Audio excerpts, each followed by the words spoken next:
Hey everybody, Matt Tabacco from SmokinTabacco.com. I am at the Tabacalera El Artista booth with Ram here, and we're going to talk a little bit about what they got going on. Ram, how are you?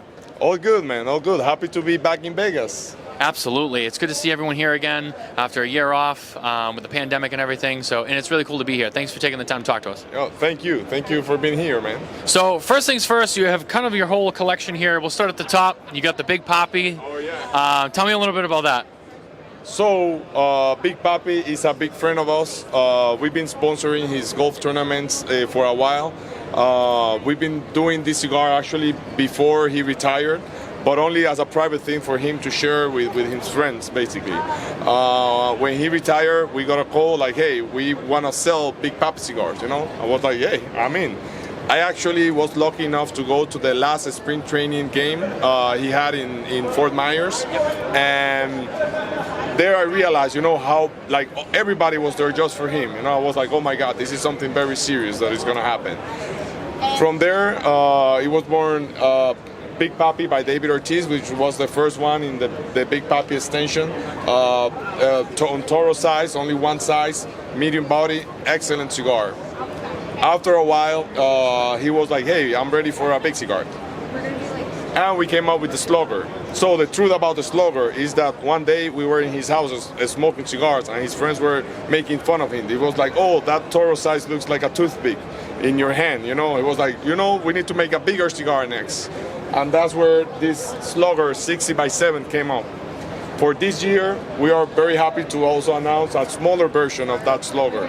Same blend, San Andres wrapper from Mexico, Negrito, Dominican Negrito, a Spinder, and a blend of Nicaraguan and Dominican fillers. So, only difference is that it's smaller size, but it's right here.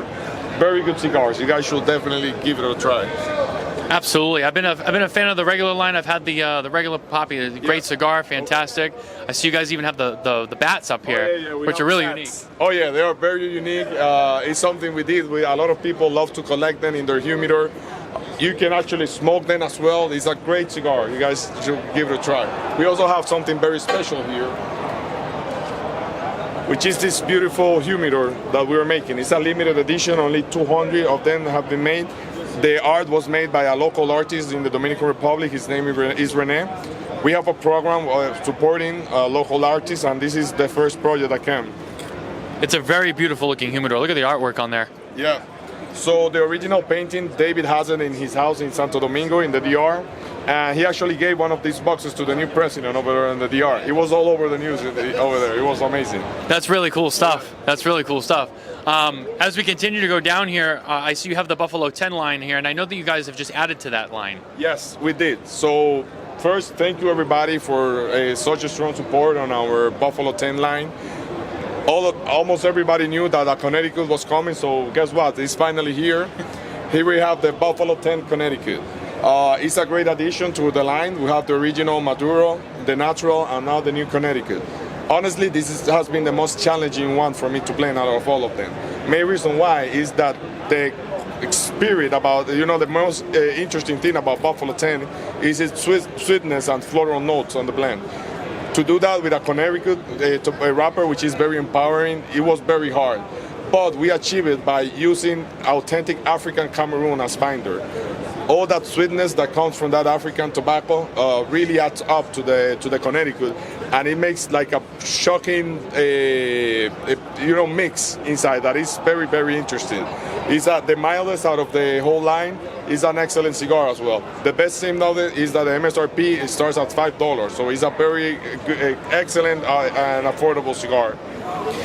Tell me a little bit more about some of the other things you have on the shelf here. I'm a little less familiar with them. Like, what do we have right here? Yeah, so here we have Puro Ambar. This was actually the second project I created ever. It's made entirely with Dominican tobacco. It's a Dominican Puro.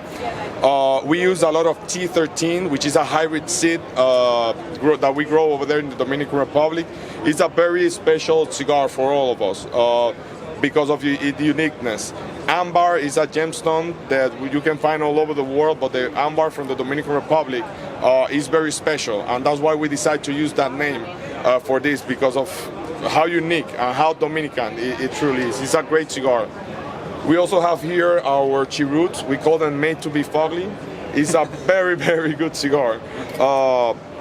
It's a full body little Chirrut made entirely with long filler tobaccos. It's free hand roll, so some of them are a little bit bigger, some of them are a little bit smaller. That's kind of the nature of it. It's a great cigar. Here we also have our Pulita 60 Aniversario. This cigar we did a couple of years ago to commemorate the 60th anniversary of the company. Pulita was the nickname of my grandfather. It took us a lot of time because we were very serious in order to make something that resembles the history of our family and our factory. With this, the wrapper on this cigar is Negrito from the Dominican Republic, which is a very hard tobacco to grow nowadays. It used to be very popular back in the 50s and 60s, but it lost popularity over easier to grow tobaccos like Pure U98 and a bunch of other new seeds. We were able to get some of the seeds, and we had to adapt it a little bit to today's environment. And this is the first product ever that came out of all the effort that we did on the farms. Really, really cool stuff. So you have some newer stuff here, some flashier stuff, and then you have some heritage stuff here, which is really, really, really cool. Yes. Here down we also have our Cimarron. We have it in Maduro and in Connecticut. This one is a medium plus. This is a mild to medium. Great cigar. This is San Andres from Mexico, Connecticut from Honduras. Great products as well. And lastly, our Exactus line, where we have our little guy right here. That is a huge cigar. Oh, come on, man. This is perfect for wintertime. I would smoke that, though. I'll be honest with you. I like a bigger ring gauge every once in a while. Smoke it, and it's the same blend as all the Exactus line. Yeah. It just, in 20 minutes, you'll be over it. Let me see how heavy that is. Woo. That's got some weight for a cigar. Oh, yeah. Well, Rem, thank you for taking the time out to talk with us today. Really beautiful collection of cigars that you have here, and we wish you nothing but the best. Thank you very much, and thank you for being here with us. Absolutely. Guys, stay tuned for more coverage.